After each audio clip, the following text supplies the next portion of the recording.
We got you covered every weekend, including this one, week 6 across the world of college football. A couple of massive games down in Florida to touch on, a big one in the SEC. We might even talk about a Big 12 game that has me asking some questions and could be big as far as the top of that conference goes. I keep calling it a one-bid league, to use a March Madness term for it, but who knows if they'll actually cannibalize each other at the top of the Big 12 or not. Plenty to get into before we wrap up our best bets, some parlays. We even talk some playoff long shots in a couple moments as well here on BetMGMU alongside RJ Choppy and John Martin. I'm Chris Mack. Let's start down in Tallahassee. Florida State coming off a rough one, a Friday night loss at Virginia in OT, 46-38. Miami, they beat Florida State up last season, but last season definitely a distant memory for the Seminoles.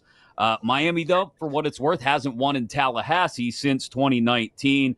First meeting in the series with both teams ranked in nearly 10 years, John. Number 3, Miami, laying 4.5 at number 18, Florida State.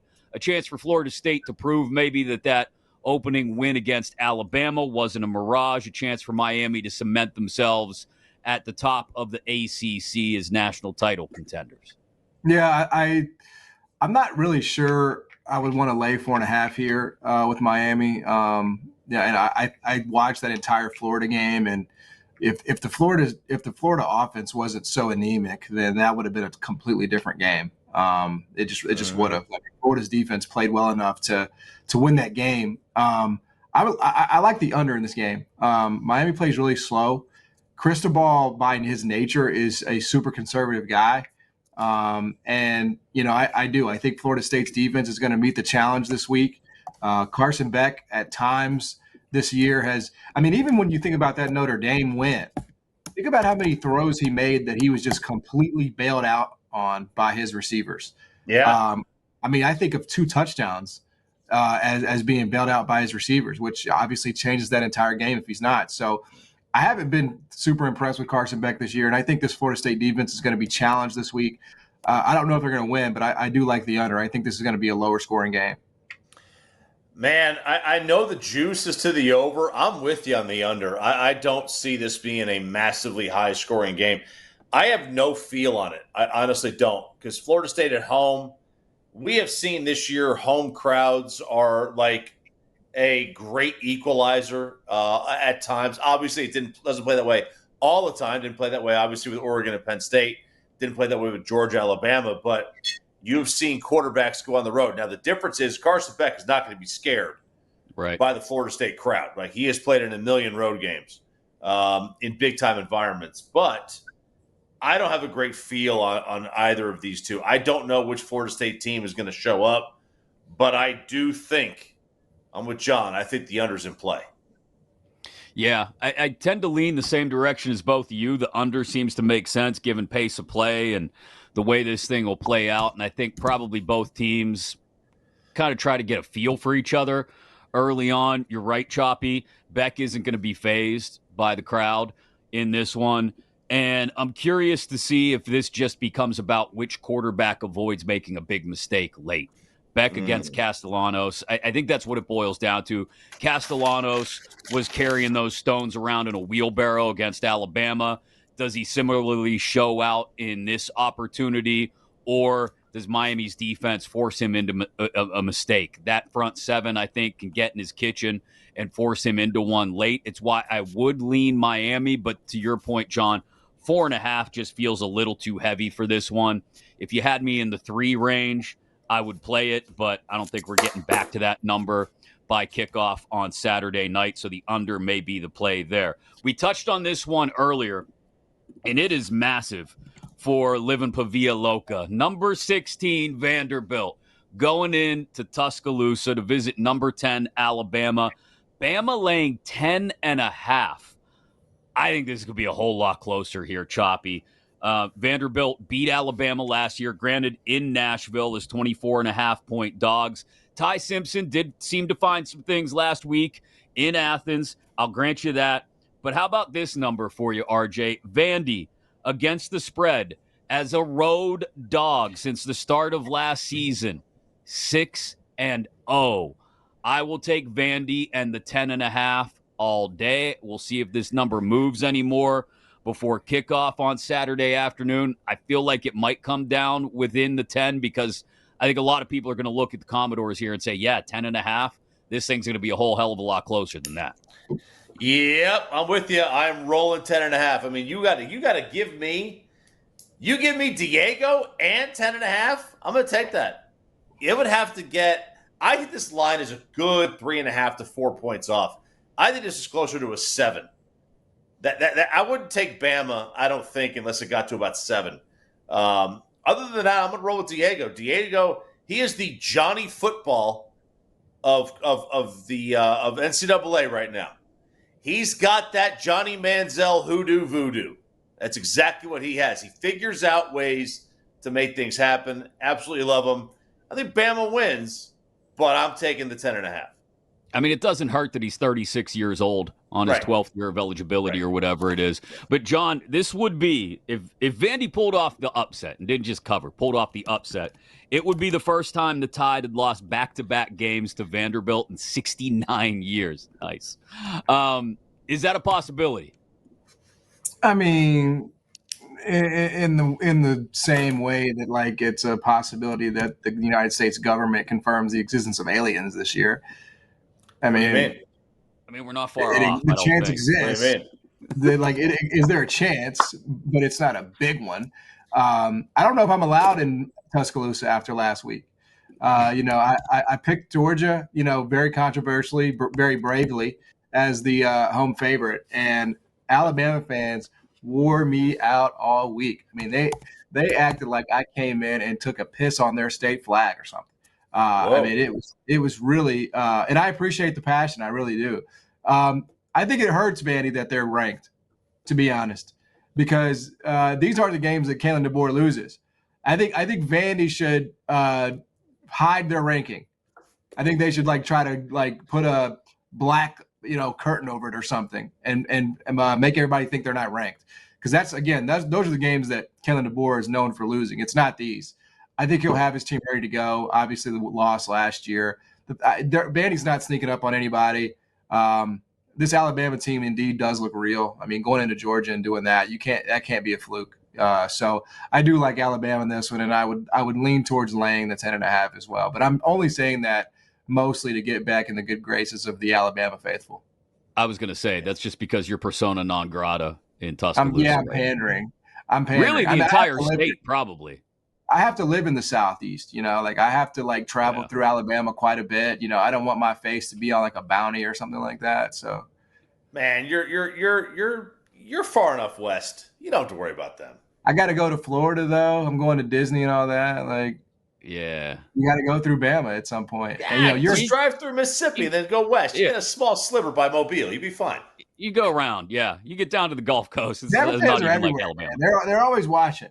It's just amazing. They have such a complex. I'm like, you guys were on top of the sport for a million years. What are you so sensitive for? But they thought their world was crashing down, and as it turns out, it's not yet crashing down. So they got beer muscles. They got Georgia muscles. Somebody has to be the enemy every week, And last week it was me on the BetMGM network with Alabama fans. I mean, they were wearing me out, man. Good God. So hopefully they'll do that to Vandy this weekend. Now you know what's going to happen is they're going to call you a jinx for saying that you'd lay the 10.5. And damn, that would be terrible if that happened. Man, wouldn't it just be the worst thing ever if Vandy went in Tuscaloosa and pull the upset? I mean, that would just be so devastating. Man, I'd hate to see it. You would never go clap back at each and every one of those 7,000 comments. He would have time. You would have some time that day. No, I tell you what I did. I bought the Etsy Witch, and I said, take care of Alabama football this week, Etsy Witch. Put a curse on Kalen DeBoer. All right, one other big one in the SEC. Big because I think there's a legitimate question about whether this could be a game or not. Florida stinks. Let's be honest. DJ Lagway's expected to play, I think. I don't know if that is a good thing or not for the Gators. The more important question here, Choppy, is the opposing quarterback, the number 9 Longhorns, going to Gainesville, favored by 6.5. It's Arch Manning's first start against a power conference team since week 1 against Ohio State. He's averaging 239 yards passing a game. He's had 8 touchdowns in those 3 games since, 2 picks. I'm curious to see whether he actually looks like a legitimate power conference quarterback in this one or not. Again, it's Florida. They stink. But I don't know what Arch has shown us to believe that he may not also stink. Right. Exactly. And that's why. And I know. I mean, this is a low number. 42.5. That's a bad NFL game. And I think it's too high. I'm taking the under. I like the under. I know that's low. That's a very low. I don't trust Florida's offense at all. Texas's defense is an elite unit. If Georgia had Texas's defense last week against Alabama, they win that game. That's how good Texas defense is. Florida might score 7 points. Texas might score 10. Like, it's going to be a low-scoring game. Another road environment. We know road environments are very difficult. Arch has played 1 road game that was at Ohio State. He did not perform well at all. And maybe that's way different in the second game, but that was a month ago. So I am taking the under in this one.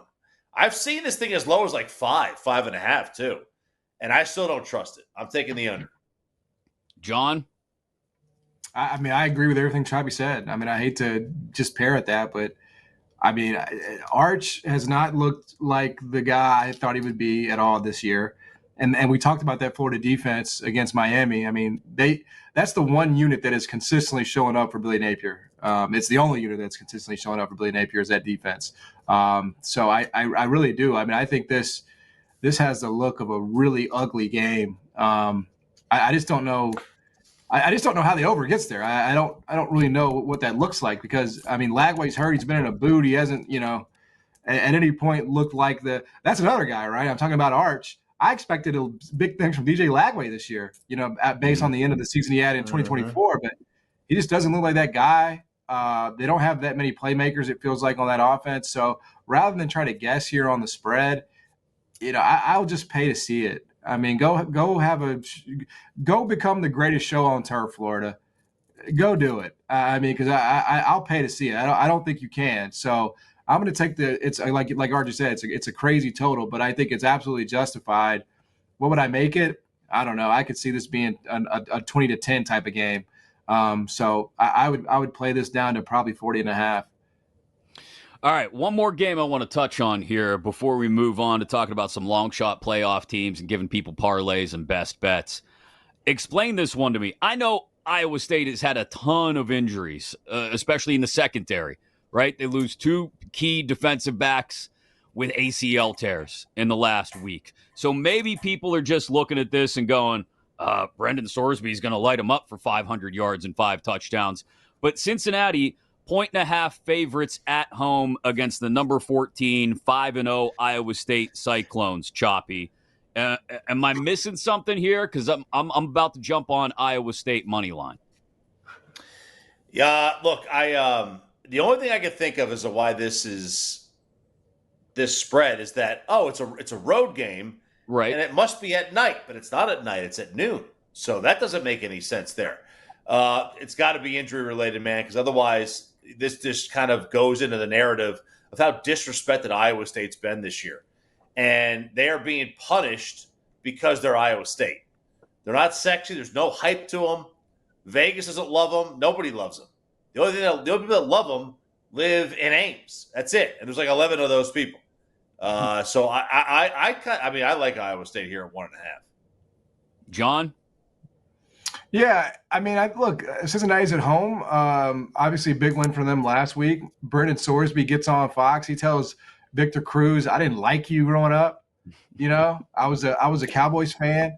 He's got some juice, man. He's got some juice. So I don't know. I mean, I don't know what you would make it. Should it be should it be a pick? Maybe, but I think Cincinnati can get this done at home. Yeah, if Becht is anywhere close to 100%, and I guess that's still questionable. He left last week's game before coming back. I really like Iowa State to go in there and shut things down and make life hell for Sorsby. So I would be all over Iowa State plus the 1.5, or just ride a money line at that rate.